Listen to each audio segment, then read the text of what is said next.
What is going on, everybody? Welcome to Drew Code Sports Talk. I am your host, Cody Johnson, and I've got a brand new episode strictly for you guys. If you guys are watching on YouTube, please go ahead and subscribe on the YouTube channel. Also, too, down in the episode code of this YouTube page, or if you're listening to us on audio, please also follow us on Spotify, Apple Podcasts, Google Podcasts. Follow us on that if you're into the audio podcast version, which is what we also post for. Really thankful you guys are joining me today for this new episode. And don't forget to follow us on social media, where you can find us on Instagram, TikTok, Facebook, Threads, X, whatever. We're on all the social media platforms, and we love to interact with you guys. We're pretty active on pretty much all of them, so feel free to check us out and come say hello. So I have got a pretty full episode here for you guys. It has got a lot of NBA stuff, a lot of drama within the NBA, if I'm being honest. And we're not even talking about playoff seedings or games. And then also, too, we got some NFL news, which is kind of interesting because their season ended February, and there's still news in the offseason. I even talked about it last week. If you guys want to go watch last week's episode, where I talked about free agent signings. And there's a couple of interesting ones that have taken place since that episode. So let's dive right into it. I'm going to kick off with some NBA conversation here. Shout out to my guy, Jason Colenso from 3 From Deep. His episode drops 3 times a week on Mondays, Wednesdays, and Saturdays. He's a cool cat. And him and I have been texting back and forth about some of the NBA stuff. His Knicks didn't do so well today. I'm recording this on Wednesday evening. I believe that they lost tonight. They also lost against a Mavs team they beat a Mavs team that was shorthanded. So I'm sure he's happy about that. But anyways, Knicks are looking like they need to get Jalen Brunson back immediately. They are not nearly the same team. Cat, it looks like he has finally come into his own offensively, but if he were to be paired with Brunson, it'd really help out a lot. Definitely is needed. He is essentially their MVP, so we'll see if Brunson gets back early, but that's not the news I wanted to kick off with. I actually wanted to kick off with the former Laker, Anthony Davis, who returned from injury on Monday evening for the Mavs. He played against Brooklyn. He played 27 minutes. He had 12.6 rebounds, 3 assists. He did not play on Tuesday night, which is when the Knicks beat the Mavs. It was a back-to-back, and of course, AD is not going to play on a back-to-back night for minutes restrictions and all that other stuff. But it got me thinking because, Anthony Davis has basically been out for the last 6 weeks. He was out even previous to that with a little bit of an abdominal injury when the Lakers traded him. Some say that when he came back to the lineup for the Mavs, he was kind of rushed into the starting lineup, probably to his own detriment. And unfortunately, what ended up happening is he ended up having an injury that prolonged him to sit even further. And the Mavericks have had probably the worst luck in any NBA's team's history by not only losing AD for several weeks, they also lost Kyrie Irving. And also they traded away some key players that probably would have helped them right now with their stretch. And now they at one point, I think during the 6-week stretch that AD was out, Mavericks were only able to dress 7 total players, and that's starters and subs. And there was a bit of an NBA controversy that the Mavericks might have to forfeit games because of something to do with their salary cap and players not enough players being dressed, and it had something to do with their roster's construction to where the NBA might have had to make them forfeit games because they didn't have enough players to dress, which would have been very, very interesting and just a cherry on top for the Mavericks and how their season has been thus far, thanks to Nico Harrison. And if those remember, just this last season, the Mavericks were in the NBA Finals. Now they're probably not even going to make the play-in with how they're playing. So I guess one of the questions I wanted to pose around this topic was, Anthony Davis coming back from injury. And again, I just mentioned that they have no Kyrie Irving now for the rest of the year because of a torn ACL. They also lost some key big men that would have helped filled in to, knee injuries, foot injuries, and they're out for even an extensive period of time. And then the question I would have posed is it even worth it to bring back Anthony Davis? Would it have made sense to even bring him back? I'm in the camp of saying no. If I was the Mavericks, I know that they're holding on to the play-in by 1 game. They're jostling with the Kings, the Suns, and then themselves. It's like a 3-horse race for the 10th spot just to get in the play-in. If I were the Mavericks, I would have just sat AD. You have him under contract, I think, for the next 2 seasons. Get Kyrie back early. See what you guys can do with the roster. Let everyone get healthy. Maybe, well, I would say go for a high draft pick, but you don't even own your own first-round draft pick for the upcoming draft, so I guess it wouldn't matter. But if I were the Mavericks, I don't think there's any reason to rush back AD, considering even if you guys got into the playoffs, how far could you realistically go? Probably not that far. And if this is the Mavericks' way of trying to save face with the situation that they put themselves in with the trade of Luka and, the injuries, Anthony Davis, unfortunately, it is what it is. I don't think that they should have brought back Anthony Davis, but that's just me. Let me know down below what you guys think. And then moving on to my Lakers, they actually did play. So as I'm saying, I'm recording this on Wednesday night. They did play against the Indiana Pacers tonight. When I did my notes to start this week, they were in the 5th seed because they had lost back-to-back games to the Chicago Bulls and to the Orlando Magic. Those were the 2 games where LeBron had come back from his groin injury. And the Lakers lost both of those games, which was kind of frustrating because even with Luka and the cast of players that the Lakers had, I think the Lakers should have won both those games. And unfortunately, the Bulls just shot the lights out against their game with the Lakers. The Magic, they just have these tall wings and Banchero and Mo Wagner that just absolutely shot the lights out. And, just made it very tough for the Lakers to catch up with that because they just didn't have the shooting to keep up with it. But regardless, though, they continued on their Eastern Conference stretch, and they played the Indiana Pacers tonight, and they did come out with a victory. Now, granted, they had a large lead. Indiana came back, took the lead late in the 4th quarter, where then the Lakers were kind of playing come from behind, and they had to win off of a buzzer-beating, tip and lay-in by LeBron James. And now with that victory over the Indiana Pacers and stopping their 3-game losing streak, the Lakers now go from 5th to 3rd. So they catapulted over the Grizzlies, and right now they catapulted over the Nuggets as well until scores go final, which I don't know that quite yet. So as soon as scores go finals, we'll know more after that. Because if the Nuggets lose to Milwaukee, then I think that they stay put. But if they win and if Milwaukee loses and the Nuggets beat Milwaukee, then the Nuggets then would go back on top of the Lakers. So a lot could happen right now with the Western Conference. And I think what I'm concerned with the Lakers is they look great in certain stretches. And I understand that LeBron James is trying to come back from an injury where he was out for, a couple of weeks. And so he's got to get back into game shape a little bit and kind of get back into rhythm offensively. And so maybe that's, playing a part right now in how the Lakers are playing, which, okay, fine. But also what makes it concerning is certain teams that just have things that the Lakers need, like a big. It's really concerning because the Lakers really only have players that can go small. And even if they have a big in Jackson Hayes, he's not a rim protector. He's not a big enough size to kind of, hold down the paint, so to speak, or to be able to defend the interior. So it really does rely on a team defense and everyone to be moving in sequence. And what makes it difficult is when the Lakers play against a talented team that has a very versatile wing or a very versatile big man who can take essentially Hayes out of the interior onto the 3-point line, and then it kind of just creates action in that fashion. The Lakers are kind of dead in the water, and they play good team defense. Don't get me wrong. Like they do pretty well for being, having their shortcomings. But what makes it frustrating is teams are starting to kind of figure out, even with Luka and LeBron on this team, offensively, the Lakers can probably do a good job at keeping up, or at least, keeping it close enough to where anything could happen as long as the Lakers are in it.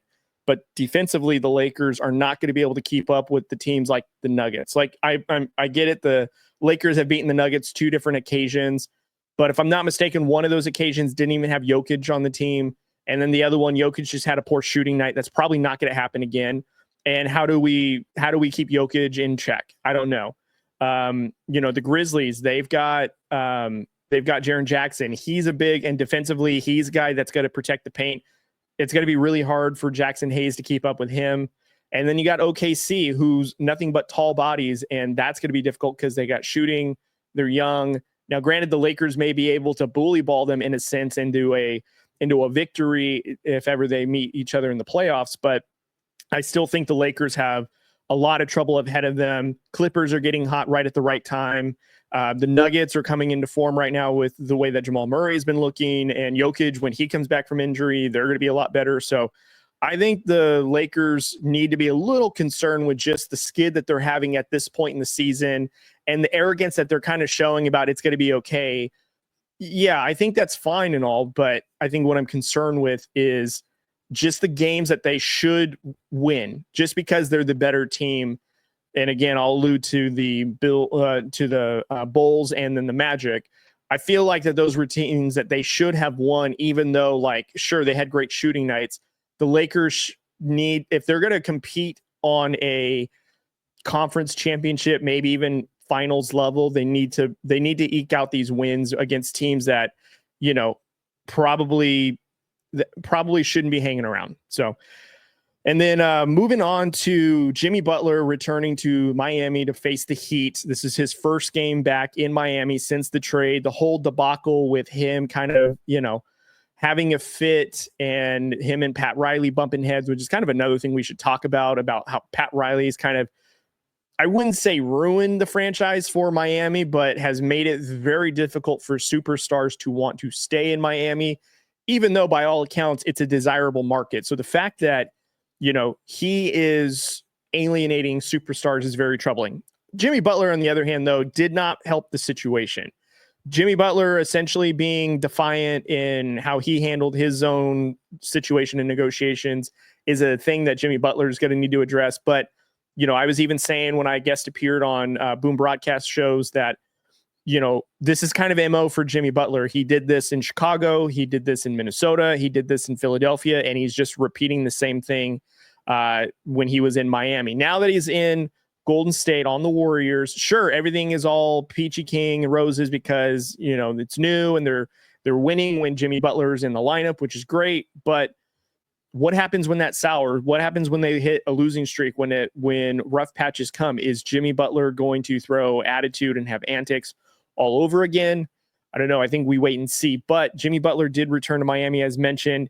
He was held in check. I joked that he was going to go for 50 on Miami to prove a point. In fact, the exact opposite. I would not have been surprised if his stat line was 0 points because that was about as much effort as Jimmy Butler put into this game against the Miami Heat. Jimmy Butler had 11 points, went 5 for 12 from the field, 6 rebounds, 2 assists in 29 minutes of play. They lost by, I believe it was 23 points. So Golden State themselves did not have a great game. Jimmy Butler especially did not have a great game. And Golden State, you can tell if this was a case of why Golden State is ran on the engine of Steph Curry. This is exactly why. Steph Curry being out of the lineup changes the dynamic of this team. And Jimmy Butler's fine and all, but Jimmy Butler is clearly a guy that helps supplement an offense and a team. But Steph Curry is the engine. He's the number one.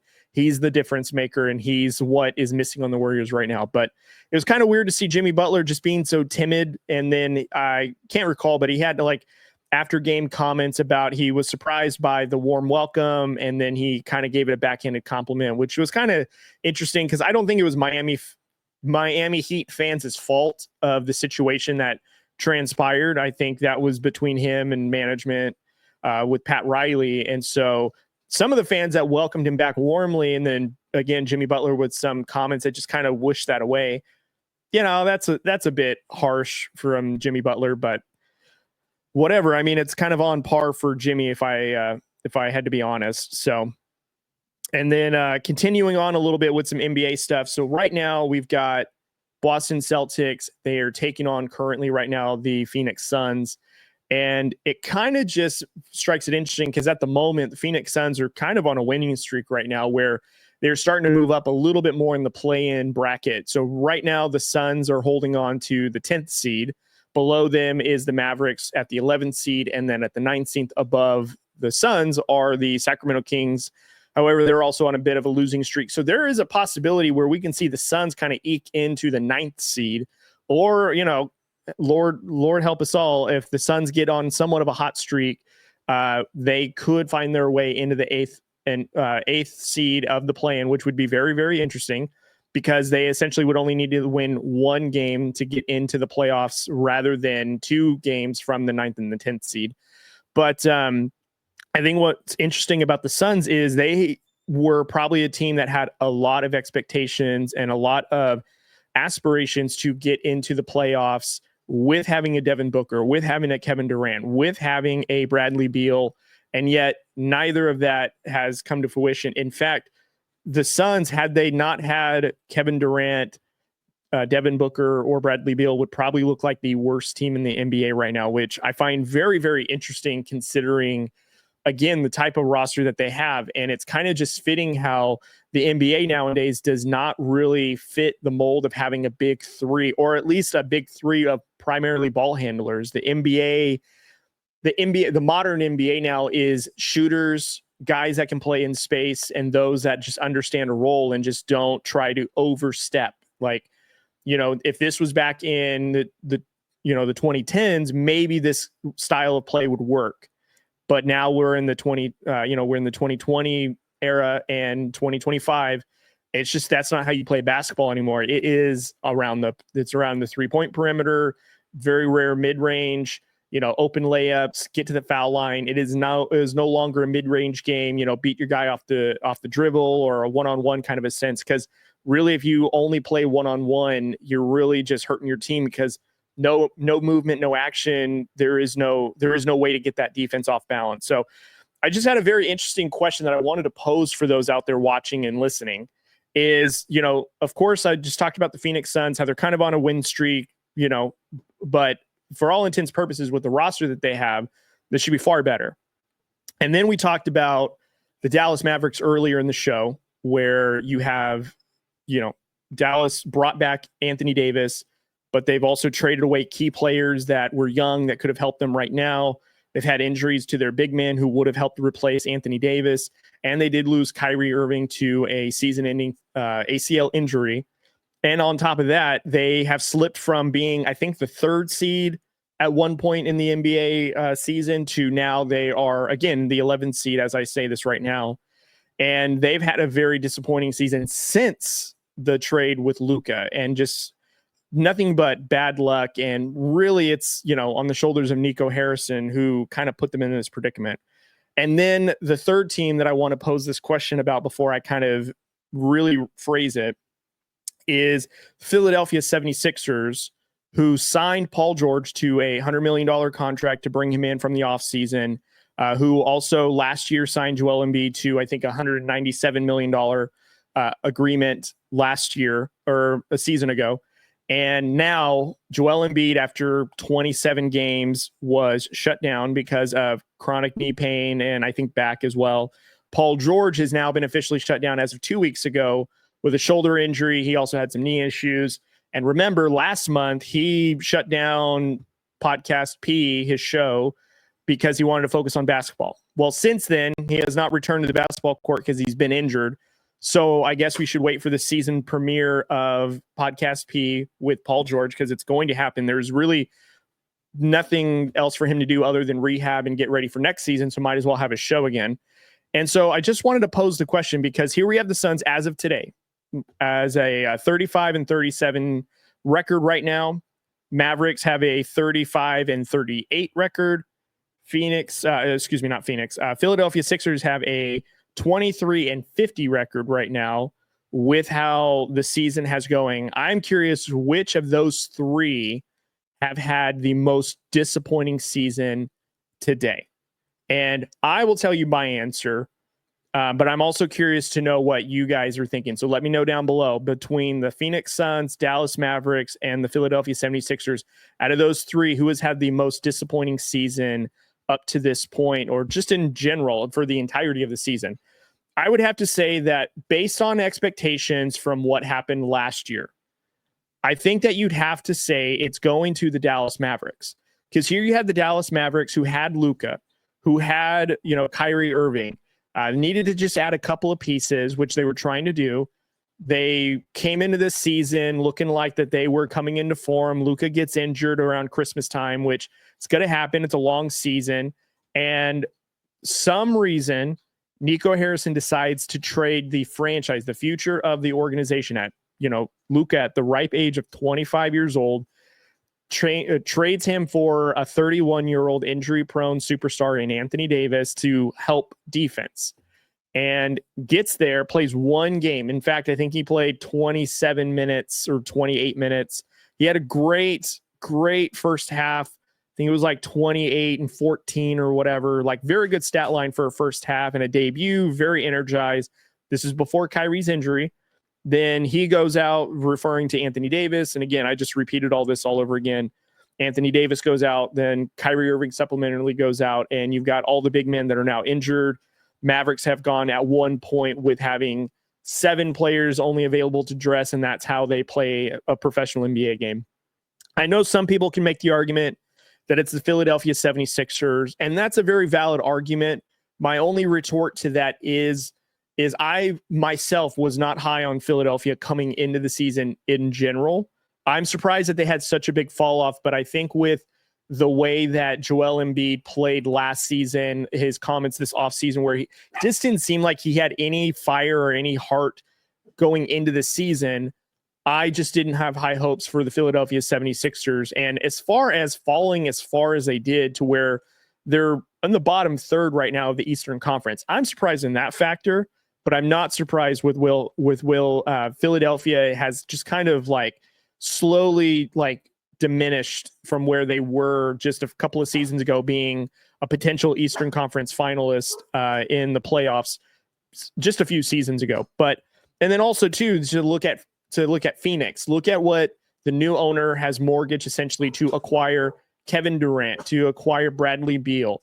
You still have Devin Booker, who's been at the Philadelphia, not Philadelphia, in the Phoenix Suns organization for almost 10 years, and to have only a couple of playoff berths, a couple of semifinal appearances, really just outside of that, nothing else to show for it. And even with adding Kevin Durant, they really haven't done anything to get them into the championship level. And again, with thinking that these 3 superstars could put together a championship roster, which back then probably would have taken place, but did not happen. And you see teams time and time again thinking that they can do with what the Boston Celtics did back in 07, 08, I think is when they put together, of course, acquiring Ray Allen, pairing him with Paul Pierce, and then acquiring Kevin Durant in the offseason. Those 3 guys complemented each other very well in different ways. And, ironically enough, led by Doc Rivers, was able to play a style of basketball that was able to make them a very good team, very fundamentally sound, very driven, but also one of the tougher teams to beat in the NBA. It seemed like anytime Boston was to play anybody, they would come out on top. This is back then, again, when they had the original Big 3. And ever since then, teams have been trying to duplicate that, or at least trying to also mimic what the San Antonio Spurs did when they had Manu Ginobili, Tony Parker, and Tim Duncan, or Tim Duncan, Kawhi Leonard, and Tony Parker, or Manu Ginobili, like intertwine one of those to make them the Big 3. Like they had a couple of different iterations of it, but teams are constantly trying to have a Big 3. And sometimes they're good, sometimes they're bad. And I think what we're finding is you just can't do the Big 3 anymore. Even Miami Heat's Big 3 with Bosh, Wade, and LeBron, 4 consecutive final appearances, but they only walked away with 2 of them.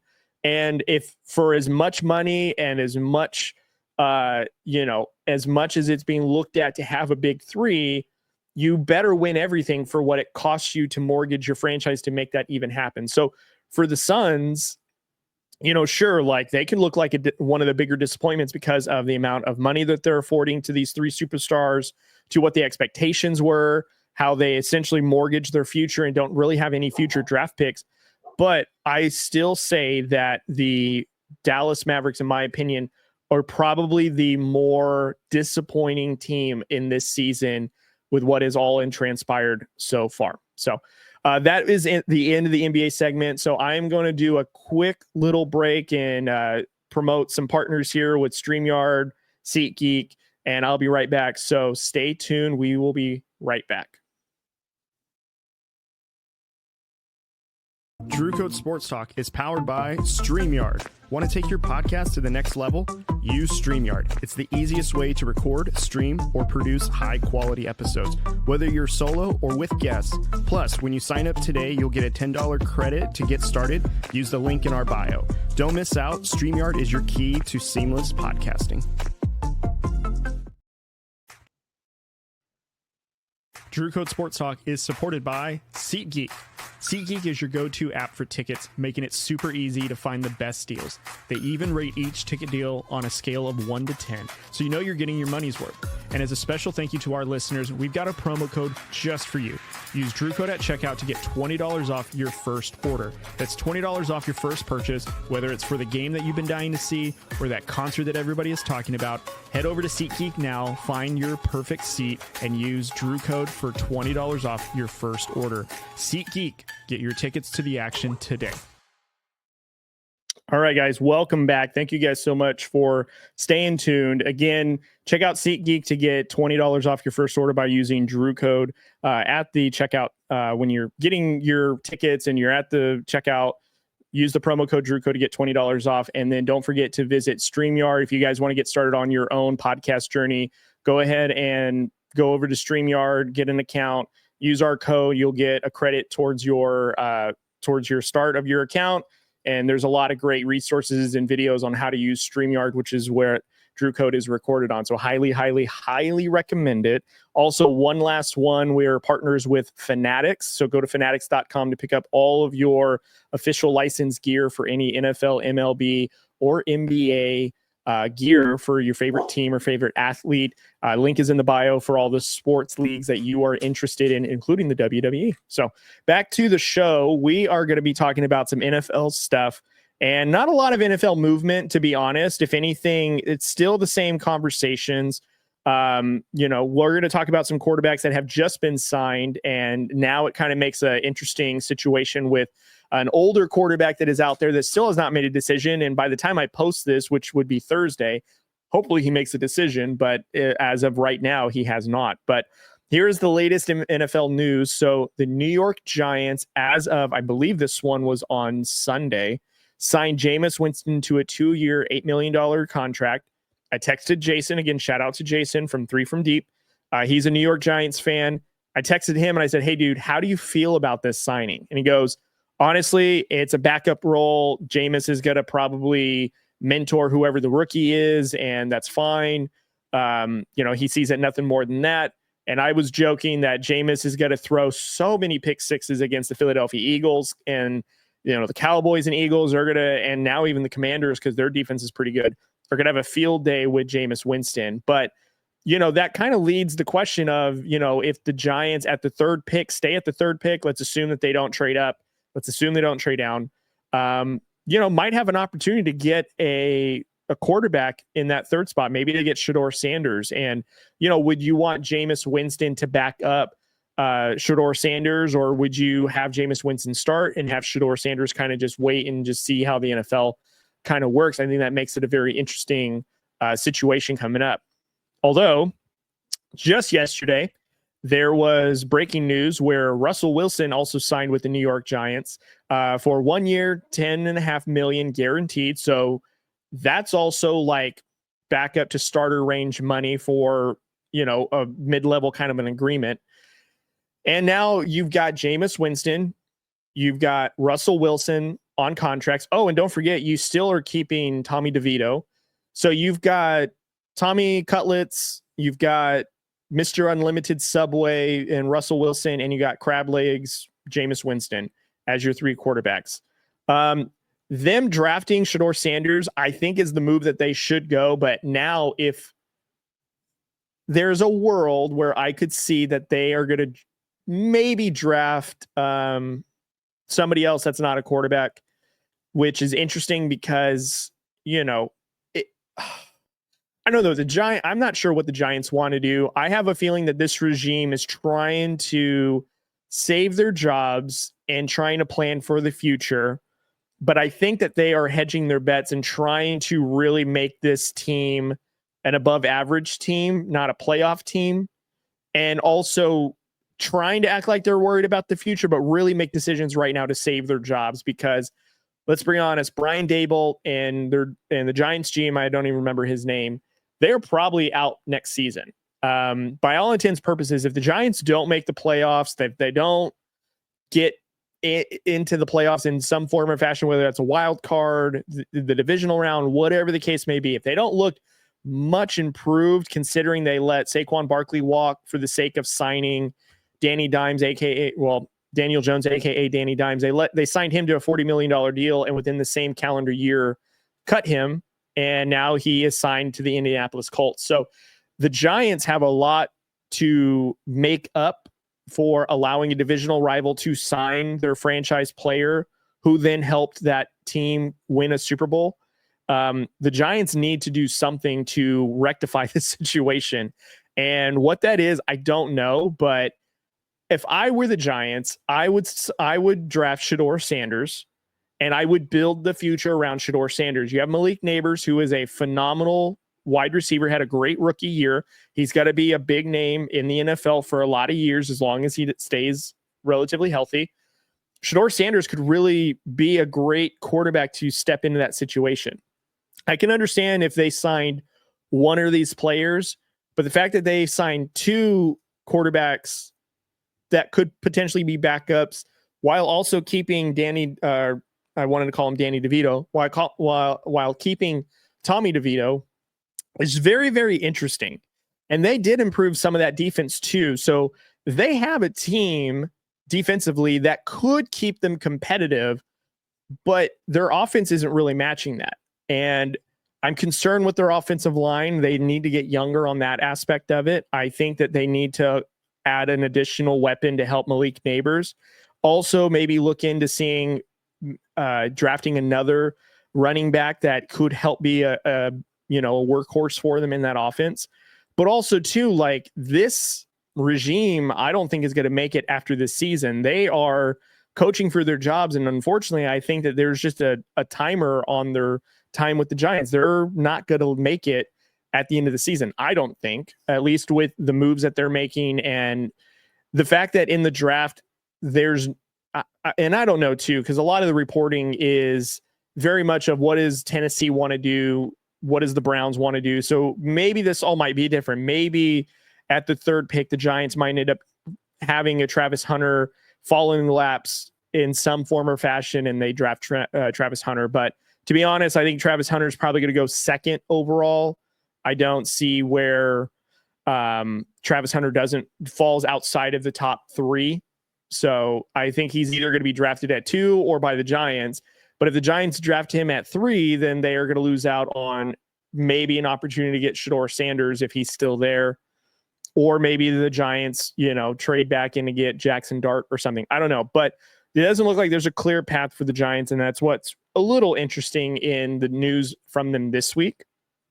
And then also to the New England Patriots, this is a big receiver that they kind of needed to sign. And I did say earlier in this offseason that I expect the Patriots to be spenders for a receiver. And they did sign Stephon Diggs to a 3-year, $69 million contract, $26 million of it guaranteed, which to me sounds like it is a 1-year, maybe a 2-year deal with a team option after year 1 to just see if it works out.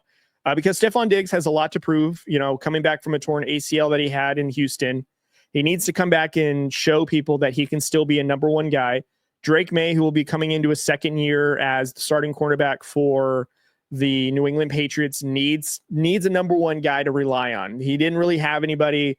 And right now that wide receiver room has now, I don't want to say an alpha, but a true number 1 guy, a guy that's going to go on the outside. He can go in the slot. You can put him wherever he wants. And as long as he's healthy, as long as he's back to Stephon Diggs level, he is still a very valuable weapon for Drake May and could very much help Drake May in his development. Now, if Stephon Diggs doesn't come back on schedule, which by all accounts, he's ahead of schedule, in fact, so he should be back and ready to go before the season starts, which would be great. It's really going to depend on the connection that Drake May and Stephon Diggs gain early. But I think this is a very interesting signing, and I like it so far for the Patriots. I think that they definitely need to draft like another receiver that could be like another borderline like one who's okay being a wide receiver 2 to Stephon Diggs, just so that way they have someone younger, because I don't see Diggs sticking around for the full 3 years. In fact, I'd be surprised if he's around after 2 years. I can see Diggs sticking around 2 seasons, like first season to get his legs back from under him, and then the second season is really his true season back, but he'll be 33 at the time, so that'll be a little bit on the older side. So we'll see. But I think the Patriots definitely need to have a young wide receiver 1 that they could learn under Stephon Diggs now that he's on the team. And I think that's very interesting. And I think what the Patriots are doing are making a lot more moves that make more sense to the team's future for the next season and then seasons to come. Because looks like Mike Vrabel actually has now a destination that he's leading the Patriots to. Whereas Gerard Mayo last year, like, I still think he didn't get enough opportunity to really know what he had, but at least there does seem to be some leadership aspects and some free agency pickups that are just making sense. And also too, they have the cap space to do it. So, if you want to spend $69 million on a 31-year-old quarterback coming off an ACL, you're afforded that. So, and a couple more NFL conversation starters is there's 2 rules that reportedly right now are being changed, or at least talked about right now in the NFL. One of them is the nose wipe gesture will now be considered an unsportsmanlike penalty, which would be a 15-yard penalty on said team that performs the gesture. So that's kind of interesting. It just kind of really drives home the no fun league for the NFL. I really don't understand what the nose gesture, is harmful for, but hey, whatever. And then this one is a proposal, but it looks like it probably will go through. And it was a rule change that was proposed by special team council and the NFL competition committee. And the rule change is, as what people know, last season, the rule had changed. It kind of went to the XFL kickoff rule where opposing teams are standing 5 yards apart when the ball is kicked off, and when it is received, that is when they're able to engage in their block or in action. And if the ball does not clear a certain line on the kickoff, then it's an automatic, touchback, or it's in the catch zone. And then touchbacks were, I think, to the 30-yard line. Same thing with punts. They needed to be on the if they were a touchback, it was also on the 30-yard line. Well, now this competition committee is proposing that touchbacks now go to the 35-yard line. So that is a little bit more, of course, of field to work with. And the hope behind it, according to the competition committee, is that they're hoping that it sparks 60 to 70% return rate from kickoffs, because strategy, teams are not going to want to put their team or the opposing team on the 35-yard line to start said drive. So other than punts where it pins them inside a 5 or the 10-yard line, it looks like now kickoffs, if they go for touchbacks, will start at the 35. So that makes it a little interesting, because now teams on offense don't have to worry about the end zone being that close unless a penalty.